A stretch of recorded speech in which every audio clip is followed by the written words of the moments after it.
Police তদন্ত না করতে পারলে সিবিআই দিয়ে তদন্ত করানো হবে। সোমবার বিকেলে আক্রান্ত কিশোরের পরিবারের সাথে দেখা করে সাংবাদিকদের মুখোমুখি হয়ে মন্তব্য জেলা বিজেপি সহসভাপতি সুরজিৎ সেনের। শুধু এই দুই জায়গায় রাস্তার টায়ার জ্বালিয়ে বিক্ষোভ করলে হবে না, ইসলামপুরে গিয়ে বিক্ষোভ করতে হবে, থানা ঘেরাও করতে হবে। পরিবারকে বার্তা বিজেপি নেতৃত্বদের। বিজেপির আশ্বাসের উপরেই ভরসা রাখলেন আক্রান্ত নিখোঁজ কিশোরের মা। রাজ্য পুলিশ না পারলে ছেড়ে দিক, আমরা কেন্দ্রের উপরে ভরসা রাখব। সিবিআই তদন্তের দাবি আক্রান্ত কিশোরের মায়ের।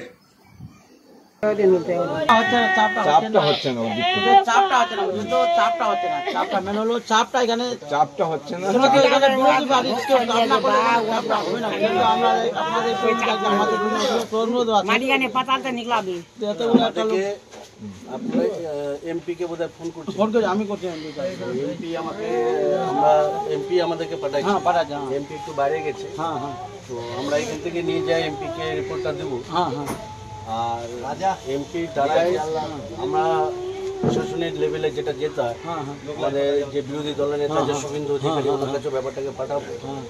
আর বিষয়টা হচ্ছে যে যদি রাজ্য পুলিশ যদি না পারে যদি এরা যদি এই রাজ্যের পুলিশ যদি না পারে তাহলে আমরা কেন্দ্র সরকারের হাতে দিয়ে দেবো, সিবিআই হাতে দিয়ে দেবো। কারণ তোমরা খুঁজেই পারছো না এতদিনে, তাহলে কেন্দ্র সরকার তদন্ত করে দেখবে ছেলেটা কোথায় গেল আসমানে উড়ে গেল না কোথায় গেল।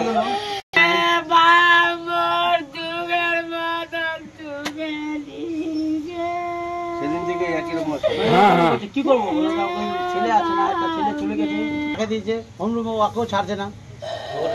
দুই ভাই ছিল, দুজন ছিল, একটা বয়স হলো 14। থানা ঘেরাও করতে হবে, পুলিশের উপরে চাপ না দিলে পুলিশ বার করবে না তো। তারপরে ছিল আজকে তার কোনো খবরই নাই।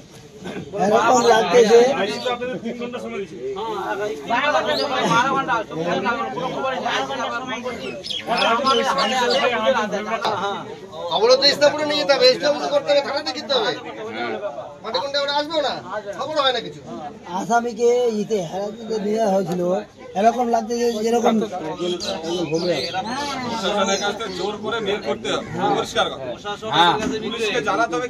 আমরা তো ওইটাই কথা যাচ্ছি, ছেলে আছে কি ওরা মারা গিয়েছে এই কথাটা তো আমরা শুনবো। অত দেরি কেন?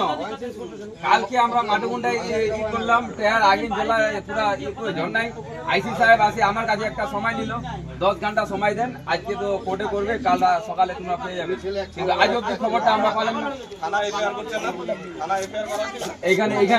এখানে একটা 0 এফআই করেছে, ছেলেটা হারিয়ে গেছে। এই কেসটা দুর্বল কেস। এই কেসে যাদের নামে আমরা কমপ্লেন করছেন তারা একদিনে বেল পেয়ে ঘুরে বেড়াবে। কিন্তু দরকার ছিল কি, দরকার ছিল ওই যেটা বললো অ্যাটেম্পট টু মার্ডার, কিডন্যাপিং, আরো যে ধারাতে বেল পাবে না সেই সব ধারা দেওয়া পুলিশ দেয়নি। কারণ আপনারা নিজেরা বুঝতে পারছেন যে পুলিশ আপনাদের সঙ্গে নাই।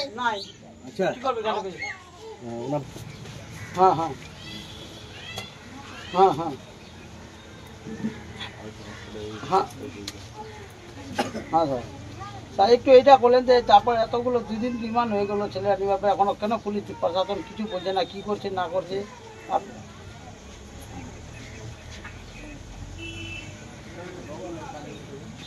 আগে 12-13 দিন হয়ে গেল। 13 দিন হল, 13 দিন 12 দিন 13 দিন।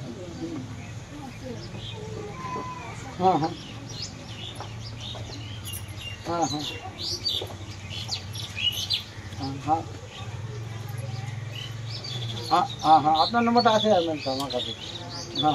ঠিক আছে, নমস্কার। হ্যালো, এতগুলো মেম্বার আছে, কেউ একটা দিন আসে একটা ভালো মতো কথা বলবে, একটা নিজে একটা কথা কি বলবেন? দেখুন, এই ঘটনার যতটা নিন্দা করা যায় ততটাই কম আছে। আর সব থেকে বড় কথা হচ্ছে পশ্চিমবঙ্গ রাজ্যের যে পুলিশ আছে, আজকে 12-14 দিন হয়ে গেল, এখনো পর্যন্ত একটা মানুষকে তারা খুঁজে পেল না। এবং সেই বাচ্চাটার কি হলো, ঠিক আছে, সেটা এখনো পর্যন্ত প্রশাসন বলতে পারলো না।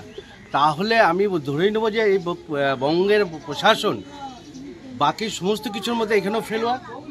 তো যখন তারা পারছেই না, তারা কেন্দ্র সংস্থা হাতে তুলে দিক, সিবিআই হাতে তুলে দিক, কি করে তাদের খুঁজে বের করতে হয়। কেন্দ্র সরকার সিবিআইকে আমরা খুঁজে বের করে নেব। আজকে আমরা এই বাড়ির লোকের পাশে দাঁড়াতে আসলাম। আমরা কদিন ধরে দেখছিলাম যে কাতর আবেদন তারা প্রশাসনকে জানাচ্ছে, সরকারকে জানাচ্ছে, কিন্তু কোনো রকম হোলদেল নেই।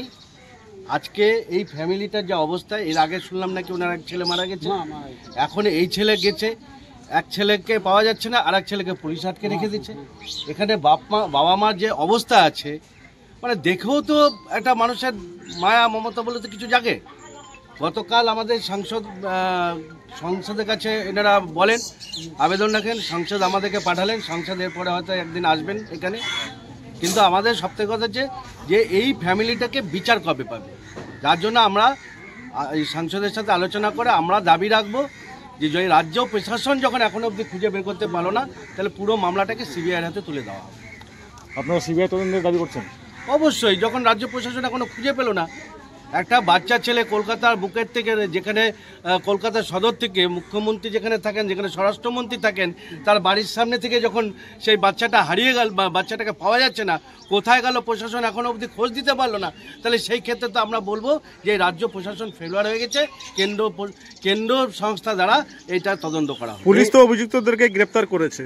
শুধু গ্রেপ্তার করে কি পুলিশের দায় সারা হয়ে গেল? বাচ্চাটা কাদের কোথায়, ছেলেটা কোথায় গেল, কোথায় আছে? পুলিশের পাশাপাশি গতকাল থেকে সিআইডি তদন্ত করছে, কি বলবেন? দেখুন, এই বাংলার সিআইডির কথা তো বলবেনই না, ওটা দিদির তল্পি বাহক একটা সংস্থা। আজ অব্দি সিআইডি কোনো জিনিসে কিনারা করেছে আপনারা পেয়েছেন? বলতে পারবেন একটা দৃষ্টান্ত যে সিআইডি এই জিনিসটা খোঁজ করে বের করেছে? বাংলার সিআইডি, বাংলার প্রশাসনের কথাটা না বলাটাই ভালো। তাই আমরা এদের প্রতি বাংলার মানুষের কোনো বিশ্বাস নেই। আজকে বাংলাতে এই এত জায়গায় খুন হয়েছে, এত কিছু হয়েছে, কোনো জায়গায় সিআইডি একটা মামলা এখানে নিস্তার করতে পারেনি। তার জন্য আজকে বাংলার প্রশাসন, বাংলার সিআইডির উপরে আর বাংলার মানুষের কোনো বিশ্বাস নেই। এটা তো একটা মানে অমানবিক ঘটনা যে একটা বাচ্চা আজকে 14-15 দিন ধরে নিখোঁজ, অথচ প্রশাসনের কোনো হেলদোল নেই। পুলিশ নামমাত্র একটা এফআইআর লঞ্চ করেছে, অপরাধীরা ঘুরে বেড়াচ্ছে, এটা অপরাধের মুক্তাঞ্চল হয়ে উঠেছে। আমরা এতদিন আসিনি, কারণ আমরা যদি এতদিন আসতাম তাহলে অনেকে বলতো যে আমরা এখানে রাজনীতি করতে এসেছি, কিন্তু আজকে এসেছি মানবিক কারণে। এই অসহায় মানুষগুলো যখন আমাদের কাছে সাহায্যের জন্য বারবার কাতর আহ্বান জানাচ্ছে, আমরা এসেছি এবং আজকে এসে দেখলাম যে এইসব মানুষের প্রশাসনের উপর সামান্যতম ভূমিকা নেই, থাকবেই বা কেন? আজকে যখন দেখছি যে মা বুক চাপড়ে চাপড়ে কাঁদছে, সন্তান হারা পিতা যেভাবে আত্মনাদ করছে, এই মানুষগুলো দুঃখ কষ্ট শোনার কেউ নেই। আমাদের সাংসদ এই মানুষগুলোর পাশে আছেন, তিনি আশ্বাস দিয়েছেন যে যদি এই প্রশাসন কিছু না করে তাহলে কিন্তু কেন্দ্র সরকারের সংস্থার দ্বারা এই সন্তান হারা মায়ের যে চোখের জল, সেই চোখের জল মুছিয়ে দেওয়া হবে। এবং আমাদের সাংসদ যেটা বলেন সেটা করেন। আগামী দিনে আমরা ইনাদের পাশে সর্বদাই আছি, যে কোনো রকমভাবে যে কোনো সাহায্য যদি দরকার হয় আমরা 24 ঘন্টায় এনাদের সঙ্গে আছি। এই সন্তান হারা মায়ের কোলে যাতে ওনার সন্তান ফিরে আসে, তার জন্য আমাদের যে লড়াই, সেই লড়াই কিন্তু আমরা কন্টিনিউ চালিয়ে যাব। আপনি একটা কথা বললেন এখানে সবার সামনে যে আপনি বললেন পরিবারের লোকজনকে যে আরো বৃহত্তর আন্দোলন করতে হবে, এখানে রাস্তা অবরোধ করলে হবে না, ইসলামপুর ব্লক করতে হবে, থানা ঘেরাও করতে হবে, তাহলে কি পরিবারের পাশে থাকবেন আপনারা? অবশ্যই, আমরা 100 বার বলে গেছি। শুধুমাত্র মাটিগুন্ডায় কিছু টায়ার জ্বালিয়ে কিছু অবরোধ করলে হবে না। ইসলামপুর সদর যেখানে থানা আছে, এসডিও অফিস আছে, এইসব মানুষদের চোখের জল যদি তারা দাম না দেয় তাহলে তো প্রতিবাদ ছাড়া কোনো রাস্তা নেই। এবং আমরা ভারতীয় জনতা পার্টি এনাদের সঙ্গে প্রতি পদে আছি, আমাদের সাংসদ আছেন, আমরা আছি।